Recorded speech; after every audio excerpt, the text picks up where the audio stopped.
Hello everyone, welcome back. In today's video, we got another news and rumor review to discuss. In today's video, we're talking about the games that happened over on Wednesday and Thursday this week. Some interesting games happened, and we saw some more teams extend winning streaks, extend point streaks, and continue on with losing streaks. So with all that coming up right now.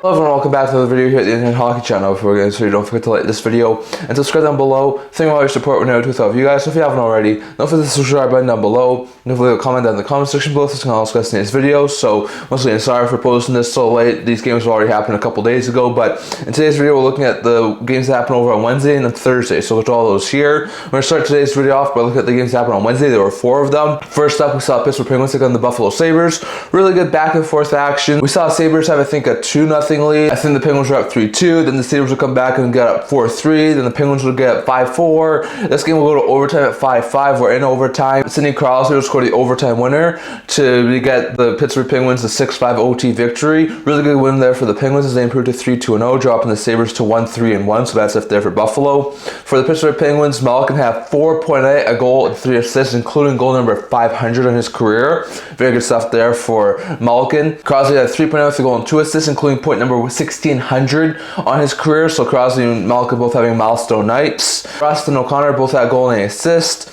and Raquel and Pugliarvi both also scored for Penguins in the win, while Peterka scored twice. Zucker, Tuck, Byram all had 2 assists, and Greenway, McLeod versus the Sabre, and Thompson also scored for Sabres in the OT loss, so interesting note there. Then we saw Toronto Maple Leafs start out really well. They were able to go to a big lead, including this goal here from Bobby McMahon, our local Square Sportsnet, but McMahon would score a 3rd goal of the game for the Leafs. It was really good. It was the 2nd of the game. Really good stuff there for McMahon. They would get out to a 5-0 lead. Kings would score a couple of goals in the 3rd to make it 5-2. The Leafs would add an empty netter, I think it was, or maybe a late goal, and the Leafs wound up winning 6-2 over the Kings. Leafs extend their winning streak to 3 games and improved to 3-1-0, while the LA Kings falter and fall to 1-1-2 on the year. So bad stuff there for the Kings as their point streak ends. For the Leafs, Matthews had a goal and 2 assists, and Martin, who had 3 assists, both had 3-point nights. Like we said, McMahon scored twice. Nylander had a goal and an assist. Domi, McCabe, and OEL all had 2 assists, and Tavares and Riley both also scored for the Leafs in the win, while Turcotte and Fiala were 2 goal scorers for the Kings in the loss. So a bad loss there for the Kings. Then we saw Boston Bruins, I think, have 3 or 4 second period goals, wound up getting them out to a 4-1 lead. They were able to coast through the next little bit and wound up winning 5-3 over the Colorado Avalanche. Bruins improved to 3-2-0 in the year, while the Avalanche remain winless and fall to 0-4-0. Bad start there for the Avalanche. For the Bruins, Lindholm had a goal and an assist, and Pasternak, Coyle, Kopech, and Beecher also scored for the Bruins in the win, while McCarr and Rannon both had 3-point nights with a goal and 2 assists. McKinnon had 2 assists, and Colton also scored for the Avalanche in the loss. This has been an atrocious start there for the Avalanche. Then we saw the Anaheim Ducks in a back and forth game that saw multiple lead changes, wound up coming from behind and being the Utah franchise 5-4 in overtime to improve to 2-1-0, dropping Utah to 3-1-1. So a very good impressive win there for the Ducks as they were able to get the OT victory. Minyakov scored twice, Carlson, who had a goal, the OT winner, and an assist. McTavish, who had 2 assists, and Terry and Fabry, first goals of Duck. Both also scored for Ducks in the win, while McBain and Kessering both had goal and an assist. Schmalz had 2 assists, and Keller and Hayden both also scored for the Utah franchise in the loss. So a bad loss there for Utah as it was in overtime, but impressive win there for the Ducks, and at least Utah was able to get a point. Then we saw New Jersey Devils tackle the Ottawa Senators. A couple of early second period goals would lead them to a 3-1 victory over the Ottawa Senators. Devils improved to 5-2-0. Very fantastic start there for New Jersey, while the Ottawa Senators fell to 2-2-0 on the year, so bad stuff there for Ottawa. Cotter, Hall, and Bastian were 3 goal scorers, and Markstrom stopped 30 of 31 shots he faced in the win for the Devils. Well, for Ottawa, Kachuk was the lone goal scorer, as like we said, the Sens falter. So it was a bad second period for the Senators, and they wound up faltering and losing 3-1. Then we saw the Golden Knights give up a late lead. They were up 3-2 with about 3 minutes left, but then 2 late goals from the Tampa Bay Lightning would propel them to a 4-3 victory over the Vegas Golden Knights. Vegas falters and falls to 3-2-0, now losing back-to-back games, while Tampa remains undefeated and improved to 3-0-0. So a very impressive win there for the Tampa Bay Lightning. For the Lightning, Moser had a 3.0 with the goal, his first as a Bolton and 2 assists. Kucherov scored twice, and Hagel also scored for the Bolts in the win, while Eichel and Theodore both had 2 assists, and McNabb, Barbashev, and Dorofiev were 3 goal scorers in the loss. So bad loss there for Vegas, one they probably want to have back, but a very impressive win there for Tampa to remain undefeated. Then we saw the LA Kings score 4 unanswered goals after Montreal opened the scoring, and wound up downing Montreal 4-1 as they improved to 2-1-2, dropping the Habs to 2-3-0. Very good game there from both sides. It was a close game until the very end, but the Kings would come away with the victory, and it was a much needed victory there for Los Angeles. Kempe had a goal and an assist. Gavrikov had 2 assists, and Laferriere, Anderson, Englund also scored for the Kings in the win, while Barron was the lone goal scorer for the Habs in the loss. So interesting game there. Habs who fell to below 500, but a very fantastic and impressive win there from the LA Kings. Then we saw Columbus Blue Jackets get out to an early 2-goal lead and never trailed in this game, wound up beating the Sabres 6-4 as they improved to 500 to 2-0. Well, the Sabres have now lost 5 of their first 6 games of the year and fall to 1-4-1. Bad stuff there for the Buffalo Sabres. For the Jackets, Olivier and Marchenko both had a goal and an assist. Christensen and Werenski both had 2 assists, and Severson, Chinakov, Aston-Reese versus Jackets, and Fantilli also scored for the Jackets in the win, while Power, Peterka, McLeod, and Kulik, first NHL goal, were the 4 goal scorers for Sabres in the loss. So bad loss there for the Sabres as they lose back-to-back games and fall to well below 500. Then we saw the Vancouver Canucks blow a couple of leads. They're up 1-0 and 2-1, but recovered, and thanks to this goal here from JT Miller in overtime on Local Sportsnet, the Canucks were able to come away with a 3-2 OT victory as the Canucks win their first game of the year and improved to 1-2-1, while the Panthers fall to 3-2-1 on the season. So bad stuff there for Florida. For the Canucks, Hughes had goal and assist, and Miller, who had the OT winner, and Bluger both also scored for Canucks in the win, while Boqvist, Jesper Boqvist, who scores first as a Panther, and Lundell were 2 goal scorers for Panthers in the loss. So a close game, really entertaining game there, but the Canucks do come away with the OT victory.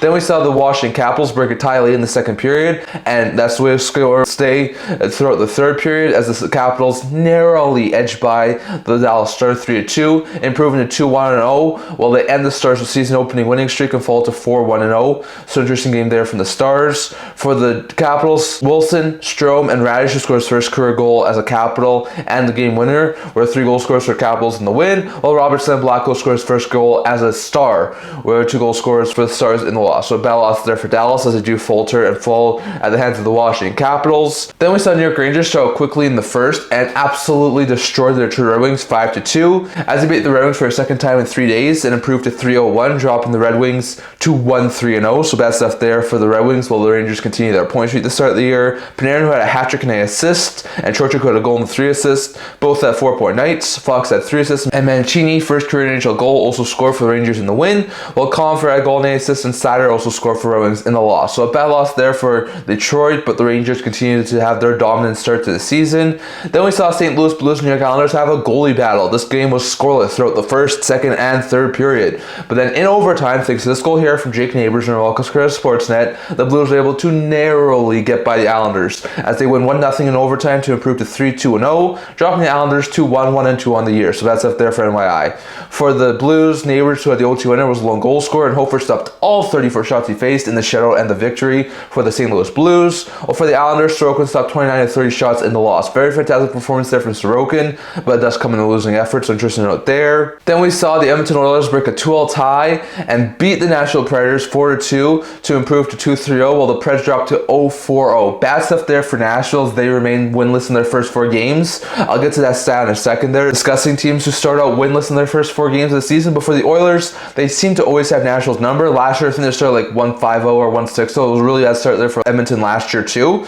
But their one win was against Nashville, so they just seem to always have Nashville's number. For the Edmonton, Kulak scored twice, and Skinner and McDavid both also scored for Oilers in the win. While the OC had 2 assists, and Marchessault, who's first as a member of the Predators, and Forsberg both also scored for the Predators in the loss. Now, I've done some research on this recently. In the last 20 years, excluding the 2 shortened seasons, the COVID postponed season, and the lockout season, so excluding those 4 years, the other 16 years, we've seen 33 teams start out with at least a 4-game losing streak to begin the season. Only 4 teams of those 33 have been able to recover from that. That was the, I think, 17-18 Anaheim Ducks, the 16-17 Anaheim Ducks, the 08-09 Anaheim Ducks, and the 08-09 Philadelphia Flyers. And the 08-09 Philadelphia Flyers, the only team who's gone beyond the 4-game losing streak and still made the playoffs. So it'll be interesting to note there, but the Predators, the Avalanche, and the Sharks all start out with 4 straight losses to begin begin the season and are winless in their first 4 games. So it'll be interesting to see if any of those 4 can recover. But I picked the Avalanche and Preds to be 2 of the top 3 teams in the Central. These stats really stack up hard against those 2 teams making the playoffs now. So it's going to be interesting to see. But the Preds, Avalanche, and the Sharks all start off quite horribly. But interesting to note there is the Oilers do come with a massive victory over Nashville. Then we saw the Blackhawks go to a 3-zip lead and held on to beat the Sharks 4-2 as they improved to 2-1. And like we said, the Sharks continue losing as they fall to 0-2 on the season. 4 straight losses to begin the season. For the 2nd straight year, actually, for them too. Teravainen and Bedard both had 2 assists. And Hall, Foligno, Bertuzzi is first as a member of the Hawks, and Dickinson were 4 goal scorers for the Blackhawks in the win, while Granlund and Eklund both had 2 assists, and Toffoli and Zetterlund were 2 goal scorers for Sharks in the loss. So once again, bad loss there. Good to see the Hawks have some really good strides there early on in the season, but a bad loss there for the Sharks as they remain winless. And lastly, we saw Seattle Kraken have a strong second period and scoring 4 goals in that second period, including 3 goals in the span of, I think it was like 2 minutes and 53 seconds, including this one here from Shane Wright, Sportsnet. But it'll go from the Flyers leading 2-1 at the end of 1 to a 5-2 Kraken lead. They would coast and wound up beating the Philadelphia Flyers 6-4 as they improved to 3-2-0, dropping the Philadelphia Flyers to 1-2-1. So bad stuff there for Philly. For Seattle, McCann had 3.0 with a goal and 2 assists. Wright and Eberle both had a goal and 8 assists. Burakovsky had 2 assists. And Tolvanen, Montour, first as the Kraken, and Bjorkstrand also scored for the Kraken in the win. While Lawton had 3.0 with 2 goals and 8 assists. Paling and Hathaway both had 2 assists. And York and Drysdale both also scored for the Flyers in the loss, as like we said, they fall. So interesting note there. But that's all I'm going to talk for today. Lots of interesting games that happened over the past couple of days. What were some of the surprising things that you saw? Are you surprised that the Avalanche, Predators, and Sharks start with 4 straight losses to begin the season? Are you surprised that the Oilers and Canucks took this long to get some wins? Are you surprised that Vegas has lost back-to-back games? Are you surprised Seattle's actually doing quite well to start the season? Are you surprised that Montreal's doing all right? Definitely. Let me know your thoughts on all of that down in the comment section below. So I'm going to talk for today. Until this video, if you're to subscribe down below. Thank you for the support. We're now to love you guys. So if you haven't already, don't forget the subscribe button down below. And don't forget to leave a comment down in the comment section below. So you can listen to this video. Also a blog to news, rumors, analysis, stuff like that. So check that out. I'll leave a link to that down in the description below. And I can't wait to see you guys all for the next video. See you guys soon.